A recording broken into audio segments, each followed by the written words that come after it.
Hi, we're here at Tiffany's in Greenwich with design director John Loring.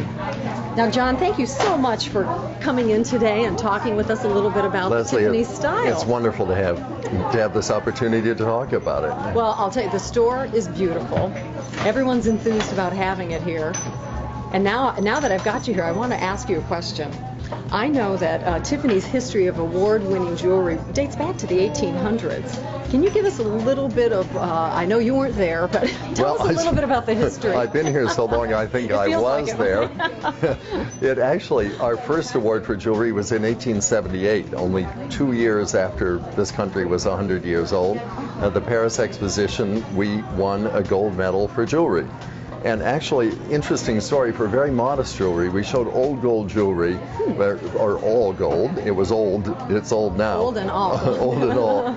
In a Japanese style, which was quite revolutionary. And the reason we did this, that the French government was going to show the French crown jewels, and I can guarantee you in 1878, an American jeweler, even Tiffany and Company, was not prepared to compete with that. Oh, yeah. Now, there's a very interesting sequence of events, is that 9 years later, Tiffany and Company managed to buy over 1/3 of those French crown jewels at the Ministry of Finance's auction after the fall of the Second Empire, which was the last time France had a king and queen.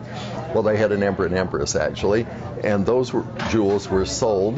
Mr. Tiffany bought over 1/3 of them, brought them to the United States, and that was the beginning of what we would call really important jewelry in this country.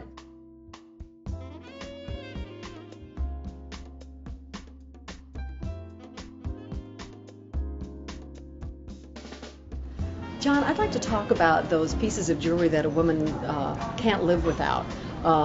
As she's building her wardrobe of jewelry through the years, as she's moving from denim to business suits to evening wear, tell us a little bit about what she should be thinking about as her wardrobe.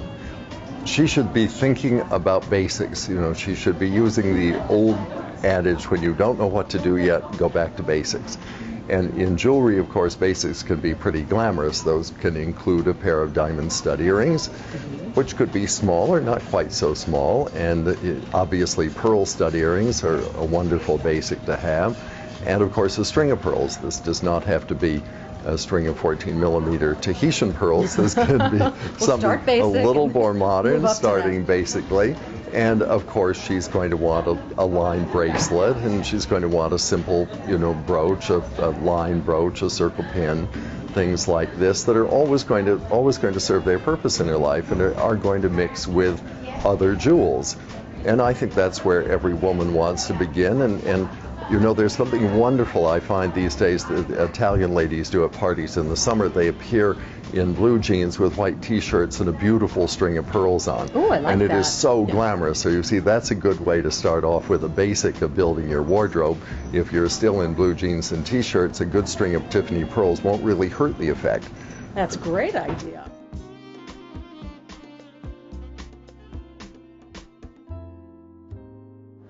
Well, John, we can't talk about classics without talking about Elsa Peretti. Fabulous designer. Let's hear a little bit about Elsa. Elsa is obviously the greatest modern jewelry designer. She holds the award not only, I think, for the 20th century, but maybe the greatest jewelry designer probably in the history of jewelry. I agree. As far as success and the reach of what she's done, and classics are not, as I said, always old. Classics are rather new. The Peretti heart that you see in front of you here, the open heart pendant, Elsa designed shortly after she came to Tiffany and Company 25 years ago, and it has remained during that entire time the best single jewelry design in the world. I don't think there's a young woman on earth that doesn't want to have an Elsa Peretti open heart pendant. A true classic. It's a true classic, and it goes with everything. Elsa's a rather large woman, and she has proved that these very small scale jewels can look incredibly feminine and elegant and glamorous, worn by people of all sizes, shapes, and costumes, and they work so beautifully that they, as I said, have become the world's #1 jewelry design. So there is the quintessential Tiffany and 20th century classic piece of jewelry for your wardrobe. I think an Ilse Peretti heart, whether it's the very smallest open heart you see there, or that wonderful one that's paved with diamonds on her mesh necklace. I have my eye on that one. Well, there's a little one. One is a couple of $100s, and the other one is a few thousand. But well. they, I think, are both almost musts for a jewelry wardrobe when we're talking about classics. This female symbol of the heart, which, as we know it, usually it's a Valentine or a graffiti or something rather silly.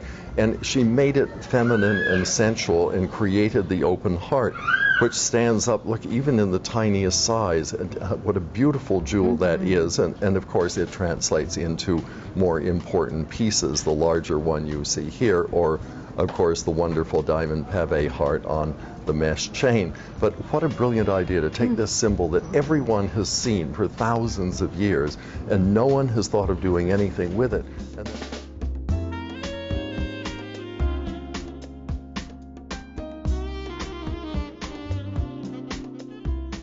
Now, John, talking about the classics category, we can't ignore one of my favorites, Paloma Picasso. And I know as design director, you brought Paloma on board. Can you tell us how that happened? Well, that happened, a story that goes back 34 years when Paloma was 16 years old, and I first was a friend of her mother's, François Gillot.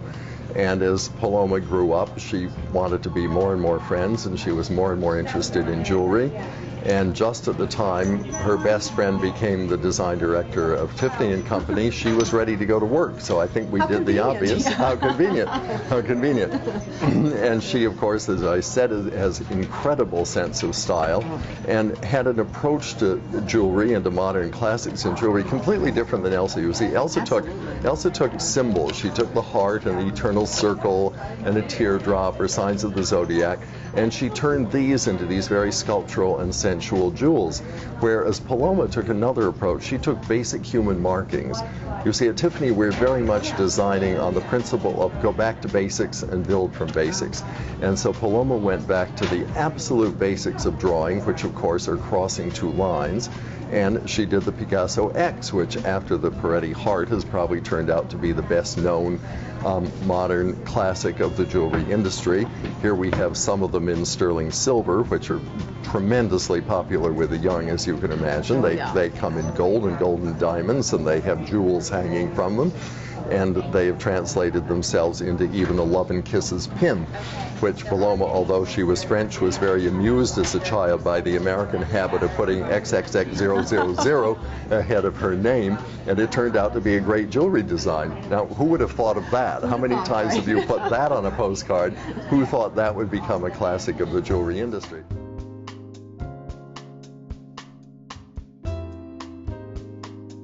Jean Schlumberger is the author of the truly fabulous when it comes to great jewels of the 20th century.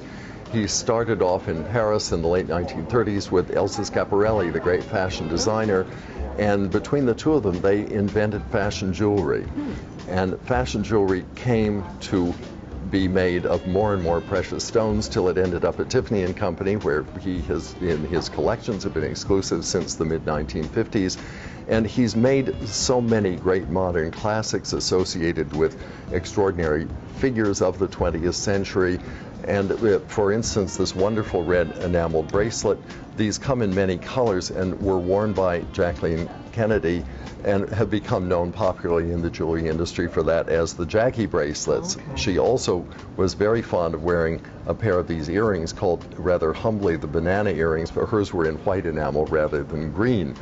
But it's really his signature brooches. You know, when a woman is putting together her jewelry wardrobe and wants to have the truly fabulous, it's frequently the signature brooch that she chooses that becomes part of her wardrobe, but really that is her brooch that represents her. And here are two wonderful examples. The bird on the rock.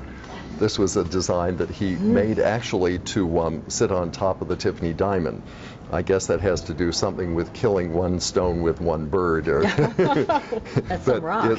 it's some rock for that bird, and it's really one of the great, fabulous designs of the 20th century. And then, of course, he loved exotic sea creatures and exotic birds, and this wonderful ruby, turquoise, and enamel parrot is the perfect example of what a woman putting together her wardrobe and looking for a great signature brooch, signature piece of jewelry would select. And I see somebody's got some Schlumberger rings on your fingers. I thought I was going to exit with these. Tell us about those. Well, I'll tell you about those. Those are his famous 16-stone rings, one of the great ring designs of the 20th century, and also it was one of those 16-stone rings that the president gave to Jackie and that she wore through her whole career as a foundation of her jewelry wardrobe.